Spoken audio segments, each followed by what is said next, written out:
بسم اللہ الرحمن الرحیم۔ کچھ مسلمانوں کو سوچنا ہوگا کہ کسی حالت میں ہم چل رہے ہیں۔ آخرکار مسلمان ایک مسلمان پر جان مال کی قربانی کیوں نہیں دیتا؟ عالم کفر دیکھو، مذہب بھی مختلف ہیں لیکن کافر کی مدد کرتا ہے۔ ایک عیسائی ہے، ایک یہودی ہے، ایک ہندو ہے، ایک کرسچن ہے، ایک کیتھولک کے بے دین ہے، ملحد ہے، وہ ایک دوسرے سے تعاون کرتے ہیں، لیکن قرآن کا حکم ہے وَتَعَاوَنُوا عَلَى الْبِرِّ وَالتَّقْوَىٰ، ایک دوسرے کے ساتھ تقویٰ میں اور اچھے کاموں میں ایک دوسرے سے مدد کرو، تعاون کرو، اعانت کرو۔ عالم اسلام کس تکلیف سے دوچارہ ہے؟ مظلوم فلسطین پر 4 مہینے سے زیادہ بمباری چل رہی ہے، اس کا کوئی ایک مسلم طاقت ان کی حمایت میں سوائے بیان بازی کے نہ اخلاقی نہ مالی نہ جانی کوئی مدد نہیں کرتا۔ کیوں مسلمان سو گئے ہو؟ آج ان پر ہے، کل تم پر برسے گا۔ یہ بمباری، یہ لڑائی کافروں کی مختلف قسموں سے چل رہی ہے۔ یہ سیاست ہے کہ عالمی کفر کی، کبھی یمن کو تباہ کرتے ہیں، کبھی لیبیا کو تباہ کرتے ہیں، کبھی عراق کو تباہ کرتے ہیں، کبھی شام کو، کبھی ایران کو، کبھی افغانستان کو، کبھی صومالیہ کو، کبھی مالی کو۔ آخر کیوں مسلمان ایک دوسروں کے ساتھ محبت، بھائی چارہ، امن کیوں نہیں ہو کرتے ہو؟ تو آج سے یہ عہد کریں، کچھ مسلمان بن جائیں کامل، مسلمانوں سے ہمدردی ہو، محبت ہو، الفت ہو، مودت ہو، قربانی ہو، ایثار ہو، ہر سطح پر ایمان اسلام کا نام اٹھائیں، قرآن کا پہرا دیں، قرآن پڑھیں، قرآن پر عمل کر کے دکھائیں۔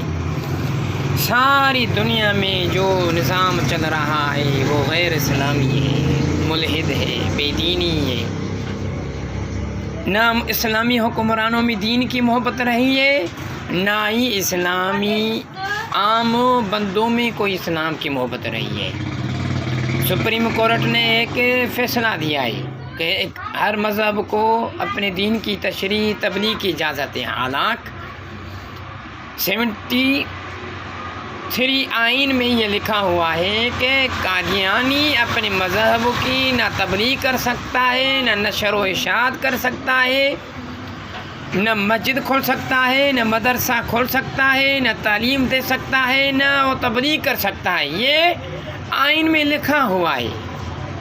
آخرکار چیف جسٹس آف پاکستان نے اس دفعات کو حذف کر کے اظہار آزادی قائم کیا ہے۔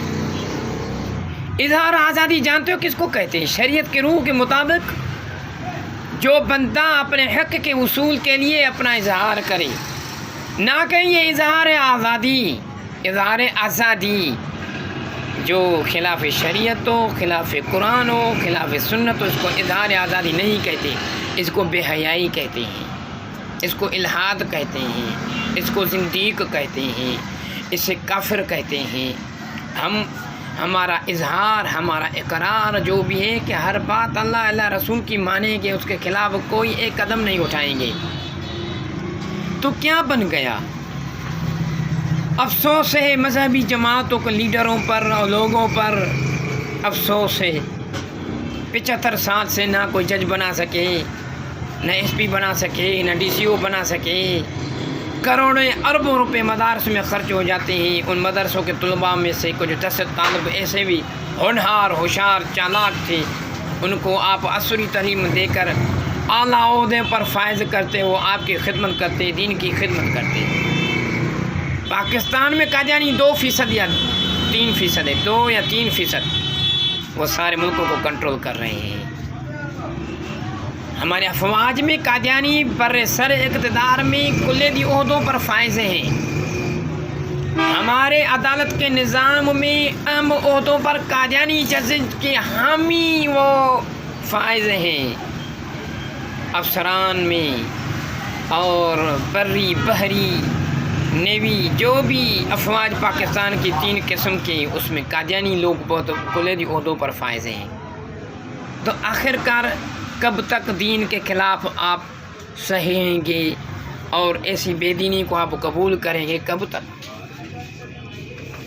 تو غیور پاکستان اور مسلمان مومن قوم ایک آواز بن جاؤ، نبی علیہ الصلوۃ والسلام کی حرمت پر، بیت المقدس کی تقدس کی خاطر اسلامی مسلمان کامل بن جاؤ، سراپا مسلمان بن جاؤ، سراپا۔ اسلام فقط مسلمانوں کے لیے باعث رحمت نہیں ہے، کافر کے لیے رحمت ہے۔ کافر کو بھی عزت کی زندگی سکھائیے، جینے کا حق دیا ہے، کھانے پینے کا حق دیا ہے، اس کو امن دیا ہے، اس کو عزت دی ہے، اور ان کو ہر طرف کی خدمت کا موقع ملا ہے۔ فاروق اعظم جب عراق کے سفر پر نکلا، واہ فاروق اعظم، سبحان اللہ۔ تو ایک بوڑھا اندھا نابینا عیسائی فاروق اعظم کے سامنے ہو کر، پتہ نہیں ہے کہ سامنے میرے فاروق اعظم کھڑا ہے، اس نے کہا کہ امیر المومنین کو اللہ ہدایت دے، ہم اپنا پیٹ بھرے، ہم ٹیکس دیں، جزیہ دیں۔ تو فاروق اعظم نے کہا کیا مسئلہ ہے؟ جب جوان ہوئے تھے تو اسلام کو ٹیکس بھی دیتے تھے، خود کا بھی گزارا ہو جاتا تھا، اب میں نابینا ہو چکا ہوں، میں ٹیکس دوں یا خود کی کروں؟ فاروق اعظم نے اعلان فرمایا، آج سے آپ تک آپ پر جو جزیہ تھا وہ معاف ہو گیا، اب بیت المال سے آپ کا 1 مہینے میں وظیفہ مقرر ہو جائے تاکہ آپ کی عزت نفس مجروح نہ ہو۔ تو یہ سراپا رحمت سا اسلام۔ آج دیکھو مسلمانوں کی کیا زندگی بن چکی ہے، فلسطینوں کا ظلم دیکھو، کشمیروں پر ظلم دیکھو، افغانستان پر ظلم دیکھو، یہود و کفار اور نصارہ ایک ایک کر کے ہمیں مار رہے ہیں، ہم خوش ہیں، ہمیں کچھ نہیں ہے۔ یہ نہیں، یہ حالت تم پر بھی آ سکتی ہے۔ کب تک تم ظالموں، جابروں اور کتوں کو آگے کرو گے؟ حق والوں کو آگے کرو، حق والوں کی عزت کرو، عالموں کی عزت کرو، عالموں کو آگے لے کے جاؤ، ایوانوں تک لے کے جاؤ۔ کتوں کو دیتے ہو، وہ کتے تو بھونکتے رہتے ہیں، کتا کیا کرے گا؟ یہ شعر ہیں عالم اس ملک کی۔ عالم کفر ہمیں مختلف قسموں سے ہم پر طاقت حاوی ہے، دفاعی، سیاسی، سفارتکاری، ہر طرح سے ہم پر قابض ہے۔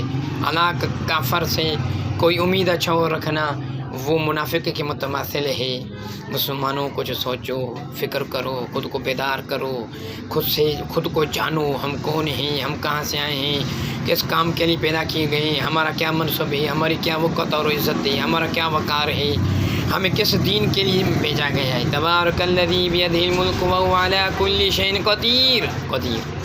برکت والی ہے وہ ذات جس کے ہاتھوں میں قبضے کی قدرت ہے اور وہ ہر چیز پر طاقت والا ہے۔ تو میرے بھائیو، یہ طاقت، عزت، عظمت یہ آپ کی۔ الذی خلق الموت والحیات لیبلوکم ایکم احسن عملا۔ اللہ نے موت کو بھی پیدا کیا، حیاتی کو بھی پیدا کیا۔ ایکم احسن عملا، آپ کو پہچانے کہ کوئی اچھا عمل کر رہا ہے۔ ہم تو ایسے احسن ایکم اشر عملا، ہم ایسے بن جائیں کہ آپ میں سے دیکھیں ایک دوسرے کو کوئی برا عمل کر رہا ہے، وہ احسن عملا قرآن میں آیا، ہم بن گئے اشر عملا، ہم ایک دوسرے کے آگے نکل چکے ہیں۔ تو میرے بھائیوں، تو ہم اسلام کا قوت بن جائیں، ایک آواز بن جائیں۔